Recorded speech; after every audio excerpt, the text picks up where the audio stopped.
नमस्कार दोस्तों, एक बार फिर से स्वागत है आपका प्रेप नोवा पर। तो चलिए आज हम 20 से 21 जुलाई 2026 की महत्वपूर्ण करंट अफेयर्स देख लेते हैं। तो जो सबसे पहला विषय है वो किस पर है? हमारा संसद का मानसून सत्र। तो संसद का जो मानसून सत्र है वो 20 जुलाई से क्या हो गया है? शुरू हो गया है। ठीक है। तो भारत की सर्वोच्च विधायी संस्था कौन सी होती है? तो वो क्या होती है? हमारी संसद। अब एक बात हमेशा ये याद रखनी है आपको कि जो संसद है वो लोकसभा और राज्यसभा से ही नहीं बनती, वो किससे बनती है? हमारी राष्ट्रपति, लोकसभा और राज्यसभा से। ठीक है ना। तो राष्ट्रपति क्या है? संसद का हिस्सा क्यों होता है? क्योंकि संसद जो है क्या है कि संसद संविधान के अनुच्छेद 79 में क्या कहती है कि संसद 3 भागों से मिलके बनी है। तो 79 आर्टिकल क्या बोलता है कि संसद जो है 3 अंगों से मिलके बनी है। कौन कौन से? प्रेसिडेंट, लोकसभा और राज्यसभा से। ठीक है। क्योंकि क्या है, संसद द्वारा पारित कोई भी विधेयक तब तक कानून नहीं बनता जब तक राष्ट्रपति उसकी स्वीकृति नहीं दे देता है। इसलिए हम कहते हैं कि कानून बनने के लिए तीनों की संवैधानिक प्रक्रिया क्या होनी चाहिए? पूरी होनी चाहिए। ठीक है। अब संसद के क्या है? 3 सत्र होते हैं। कौन कौन से? एक तो बजट सत्र, मानसून सत्र और शीतकालीन सत्र। तो ये कब से कब तक चलता है? जनवरी से अप्रैल तक। ठीक है। दूसरा सत्र जो है वो कब से कब तक चलता है? जुलाई से अगस्त तक, जो कि अभी शुरू हुआ है 20 जुलाई से। और शीतकालीन सत्र कब चलता है? नवंबर से दिसंबर तक। ठीक है। तो इसमें क्या है, इसमें भी विधेयकों पे चर्चा होती है और सरकार के कार्यों की क्या की जाती है? समीक्षा की जाती है। अब आर्टिकल 85 क्या कहता है कि राष्ट्रपति क्या करते हैं? संसद को सत्र में बुलाते हैं। तो सत्र बुलाने की शक्ति किसके पास होती है? राष्ट्रपति के। लेकिन यह कार्य मंत्रिपरिषद की क्या है? सलाह पर लिया जाता है। तो अब इसमें पूछ लेता है कि 2 सत्रों के बीच 6 महीने से अधिक का अंतर नहीं होना चाहिए। तो ये बहुत ही इम्पोर्टेंट क्वेश्चन है कि 2 सत्रों के बीच 6 महीने से अधिक का अंतर नहीं होना चाहिए। मतलब ये किस तरीके से नहीं होना चाहिए? मान लीजिए जैसे बजट सत्र है, तो बजट सत्र जो है आपका समाप्त हो गया, तो अगला सत्र अधिकतम 6 महीने के भीतर बुलाना ही पड़ेगा। अगर ऐसा नहीं होता है तो ये संविधान के प्रावधानों का क्या होगा? एक तरीके से उल्लंघन होगा। अब संसद के प्रमुख कार्य क्या क्या हैं? तो पहला कार्य कानून बनाना। तो संसद का सबसे महत्वपूर्ण काम क्या है? कानून बनाना, या पुराने कानून में संशोधन करना, या किसी कानून को समाप्त करना। ये अधिकार किसके पास होता है? संसद के। दूसरा काम क्या है संसद? सरकार को उत्तरदायी बनाना। मतलब लोकतंत्र में सरकार जनता के प्रति क्या होती है? उत्तरदायी होती है। लेकिन संसद ये क्या करती है? सुनिश्चित करती है कि सरकार सही ढंग से कार्य कर रही है या नहीं। तो इसके लिए कई माध्यम होते हैं, जैसे प्रश्नकाल होता है। ठीक है। तो इस समय क्या है, सांसद सीधे मंत्रियों से क्या करते हैं? सवाल पूछते हैं। शून्यकाल क्या होता है? जनहित के महत्वपूर्ण जो मुद्दे हैं वो उठाए जाते हैं। विभिन्न चर्चाओं में राष्ट्रीय महत्व के विषयों पर चर्चा होती है। तो यही कारण है कि संसद को लोकतंत्र का प्रहरी भी कहा जाता है। तीसरा कार्य है वित्तीय नियंत्रण, यानी कि सरकार जनता का पैसा अपनी इच्छा से खर्च नहीं करती। सरकार को संसद से क्या लेनी पड़ती है? अनुमति। तो इसलिए कहा जाता है कि no tax without parliamentary approval, यानी बजट पारित होने के बाद ही सरकार धन खर्च कर सकती है। ठीक है ना। अब इसमें परीक्षा के दृष्टिकोण से आर्टिकल 79 संसद की संरचना, आर्टिकल 85 संसद को सत्र बुलाना, और आर्टिकल 107 विधेयकों की प्रक्रिया, आर्टिकल 108 संयुक्त बैठक और आर्टिकल 110 धन विधेयक, ये क्या है? बहुत ही इम्पोर्टेंट है। ठीक है। तो अगली न्यूज है हमारी दल बदल विरोधी कानून, यानी एंटी डिफेक्शन लॉ से। तो ये सबसे पहले समझते हैं कि दल बदल होता क्या है। तो दल बदल क्या है कि किसी भी नेता ने, मान लीजिए किसी भी पार्टी पर चुनाव लड़ा और उसे उसी पार्टी के नाम पर वोट देकर सांसद या विधायक बनाया गया, लेकिन चुनाव जीतने के बाद वह अपनी पार्टी छोड़कर किसी दूसरी पार्टी में चला जाता है। तो इसे ही क्या बोलते हैं? दल बदल बोलते हैं। तो एक उदाहरण और मान लीजिए कि कोई सांसद किसी पार्टी का सदस्य है, संसद में कोई महत्वपूर्ण विधेयक आता है और उसकी पार्टी सभी सांसदों को उसके पक्ष में मतदान करने का निर्देश देती है, लेकिन वह सांसद अपनी पार्टी के निर्देश के अनुसार ना कर दूसरे में मतदान कर देता है या फिर अनुपस्थित रहता है, तो ऐसी स्थिति में भी उसको क्या माना जाएगा? दल बदल। अब ये समस्या क्यों पड़ी? तो 1960 और 70 के दशक में क्या हुआ? भारत की राजनीति में दल बदल बहुत अधिक होने लगा। कई विधायक और सांसद मंत्री बनने, धन या राजनीति लाभ प्राप्त करने के लिए बार बार पार्टियां बदल लेते थे।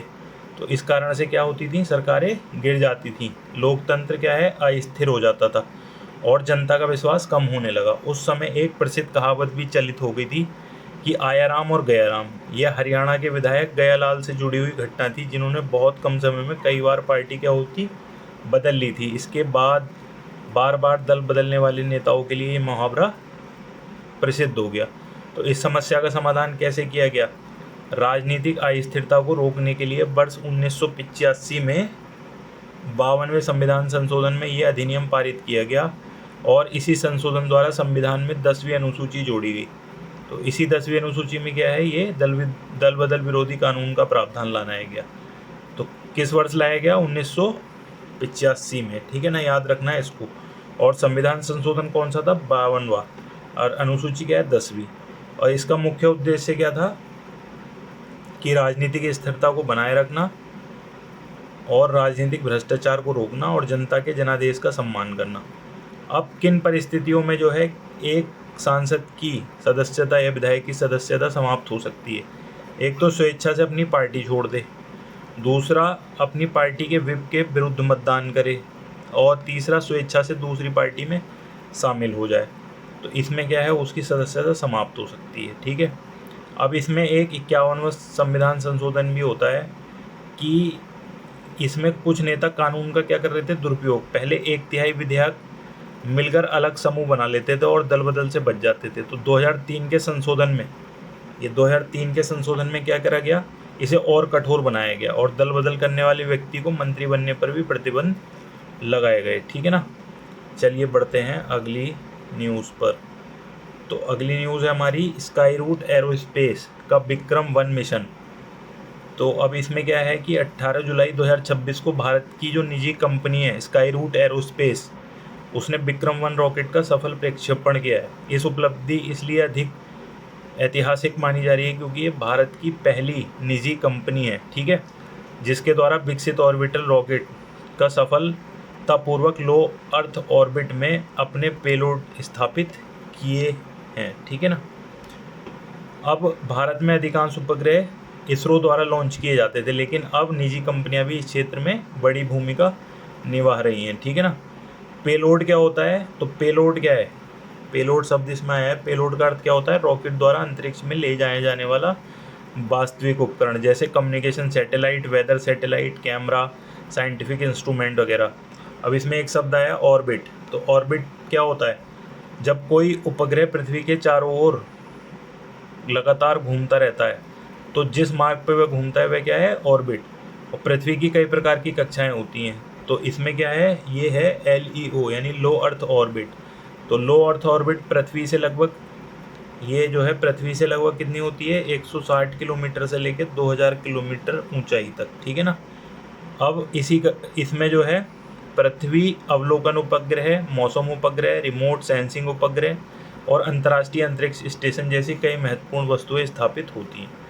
अब स्काई रूट एरोस्पेस देख लेते हैं। ये कहाँ पर स्थित है? हैदराबाद में। कब स्थापना हुई थी? 2018 में। अब इसका नाम विक्रम 1 क्यों रखा गया? इसका नाम विक्रम 1 जो हमारे महान वैज्ञानिक हुए हैं भारतीय अंतरिक्ष कार्यक्रम के डॉक्टर विक्रम साराभाई, उनके सम्मान में रखा गया है और इनको father of Indian space programme भी कहा जाता है।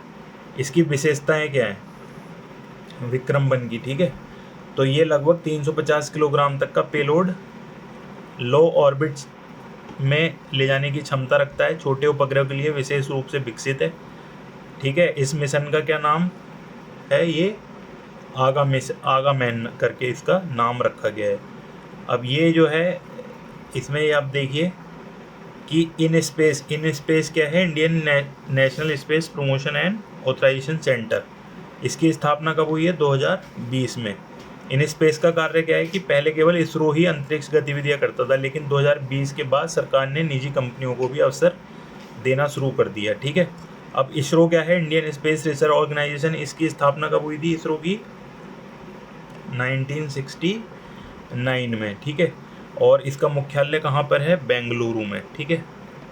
और इसकी संस्थापक कौन थे? डॉक्टर विक्रम साराभाई।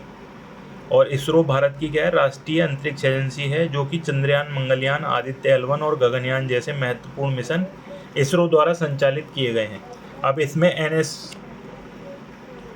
NSIL, तो NSIL क्या है कि न्यू स्पेस इंडिया लिमिटेड, इसकी स्थापना कब हुई है?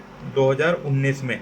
यह इसरो की कॉमर्शियल आर्म है। इसमें क्या है? इसका कार्य है इसरो की तकनीकों का व्यावसायिक उपयोग और रॉकेटों और उपग्रहों का व्यावसायिक लॉन्च, निजी उद्योगों के साथ सहयोग बढ़ाना। चलिए अब बढ़ते हैं अगली न्यूज़ पर। तो अगली न्यूज़ है हमारी कर्मचारी भविष्य निधि EPF से। तो इसमें क्या है कि एम्प्लॉय प्रोविडेंट फंड, कर्मचारियों की जो सेवानिवृत्ति के बाद आर्थिक सुरक्षा सुनिश्चित करने के लिए ये EPF चलता है। इसका संचालन कौन करता है? EPFO। और ये कब इस्टेब्लिश हुई थी? 1952 में। एक किस मंत्रालय के अंतर्गत काम करती है? श्रम एवं रोजगार मंत्रालय के अंदर। अब अगली न्यूज़ आ रही है डेंगू वैक्सीन से। तो इसमें क्या है कि ये डेंगू एक क्या है? वायरल इन्फेक्शन है जो एडेस एजिप्टी के काटने से फैलता है।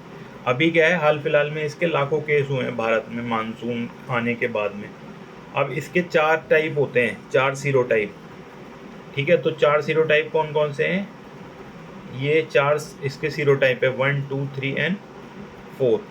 अब ये मच्छर जो है इंसान से वायरस लेता है, 8 से 10 दिन बाद दूसरे इंसान को काट कर फैलाता है। अब इसके लक्षण क्या है? तेज बुखार, सिर दर्द और बदन दर्द वगैरह, ठीक है। अब इससे शॉक, ऑर्गन फेलियर और ब्लीडिंग के भी खतरे रहते हैं। इसकी रोकथाम के लिए क्या है? मच्छर मारने के उपाय, तो टेम्पीफोस करके एक दवा है, और वैसे इसमें मच्छरदानी का उपयोग करके, लंबे कपड़े पहन के, उसके अलावा जो है पानी का जमाव ना होने दें। अगली न्यूज़ आ रही है, देखिए, राइट टू प्रोटेस्ट। जैसे कि आपको पता है अभी भारत में जंतर मंतर में प्रोटेस्ट चल रहा है कॉकरोच जनता पार्टी का। तो उसी संबंध में ये न्यूज़ है कि आर्टिकल 19(1) का ए हमें क्या देता है? अभिव्यक्ति की स्वतंत्रता, यानी कि बोलने, लिखने, प्रदर्शन और सोशल मीडिया प्रेस फ्रीडम। और दूसरा एक 19(1) का बी, ये आर्टिकल हमें क्या बताता है कि शांतिपूर्ण और बिना हथियार के एकत्र होने का अधिकार देता है, ठीक है ना। उसके बाद अगली न्यूज़ है हमारी मनसवल झील। मनसवल झील कहाँ पर है? जम्मू कश्मीर में, जम्मू कश्मीर के गांदरबल में। ये मीठे पानी की एक झील है कश्मीर में। और जो 2 मुख्य झील हैं वो कौन कौन सी हैं? एक डल झील और एक बुलर झील। तो ये आज की हमारी इम्पॉर्टेंट करंट अफेयर्स थी। चलिए मिलते हैं आपसे नेक्स्ट इम्पॉर्टेंट करंट अफेयर्स के साथ अगली वीडियो में। अगर आपको हमारी वीडियोस अच्छी लगती हैं तो आप हमारे चैनल को ज़्यादा से ज़्यादा लाइक और सब्सक्राइब कीजिए और अपने मित्रों तक इसको साझा कर दीजिए। और हमारे टेलीग्राम चैनल को ज्वाइन कर लीजिए, जिसमें आपको जो हम कराते हैं उसकी PDF आपको मिल जाएंगी। चलिए मिलते हैं अगली वीडियो में, तब तक के लिए नमस्कार।